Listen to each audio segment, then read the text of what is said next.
എന്തൊക്കെയായാലും ഇവിടെ നിങ്ങളുടെ കുട്ടികൾ സേഫാണ്.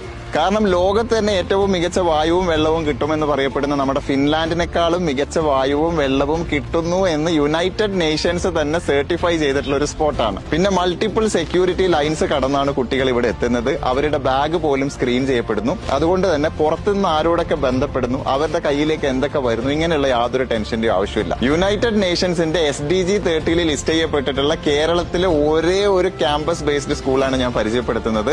നമ്മുടെ കോഴിക്കോട് മർക്കസ് നോളജ് സിറ്റിയിലുള്ള അലിഫ് ഗ്ലോബൽ സ്കൂൾ. ഒരു റെസിഡൻഷ്യൽ സ്കൂൾ കൂടിയായ ഇവിടെ pre-KG മുതൽ +2 വരെ പഠിക്കുന്ന കുട്ടികളിൽ വലിയൊരു ശതമാനവും കേരളത്തിന് പുറത്തുനിന്നുള്ളവരാണ്, ഇന്ത്യക്ക് പുറത്തുനിന്നുള്ളവരാണ്. അതുകൊണ്ട് നിങ്ങളുടെ കുട്ടി എല്ലാവരോടും ഇടപഴകിക്കൊണ്ടുള്ള ഒരു കൾച്ചറും വ്യത്യസ്ത ഭാഷകളും പെട്ടെന്ന് തന്നെ പഠിച്ചെടുക്കും. കേരളത്തിലെ തന്നെ ദ ബെസ്റ്റ് കെമിസ്ട്രി ലാബ്, മികച്ച സൗകര്യങ്ങളോടെയുള്ള മറ്റ് ലാബുകൾ, ഗാർഡനിൽ ഇറങ്ങിയുള്ള ബയോളജി പഠനം, നാസയും UN ഒക്കെയായി ബന്ധപ്പെട്ട പ്രോജക്ടുകൾ ചെയ്യാനുള്ള അവസരം, ഇന്റർനാഷണൽ ലീഡേഴ്സുമായി ഇന്ററാക്ട് ചെയ്യാനുള്ള വേദികൾ, അങ്ങനെ എക്സ്പീരിയൻഷ്യൽ ലേണിംഗിലൂടെ പലവിധ ലൈഫ് സ്കിൽസ് പഠിപ്പിക്കുന്ന ഒരു സ്കൂളിംഗ്. അതായത് വാല്യൂ ബേസ്ഡ് എഡ്യൂക്കേഷനിലൂടെ കുട്ടികൾ ചെറിയ പ്രായത്തിൽ തന്നെ നല്ല ക്വാളിറ്റിയും ലീഡർഷിപ്പും ഉള്ള ആൾക്കാരായിട്ട് മാറും. പിന്നെ NEET and JEE integrated +2 Islamic എഡ്യൂക്കേഷനും മറ്റ് പ്രത്യേകതകളാണ്. പക്ഷെ സീറ്റുകൾ ലിമിറ്റഡ് ആണ്. അപ്പൊ ആവശ്യമാണെങ്കിൽ കൂടുതൽ വിവരങ്ങൾക്ക് വേണ്ടി കോൺടാക്ട് ചെയ്യാം. ആൻഡ് ഇത് ഉപകാരപ്പെടാൻ സാധ്യതയുള്ള ആൾക്കാർക്കൊക്കെ ഒന്ന് ഷെയർ ചെയ്ത് കൊടുക്കണേ.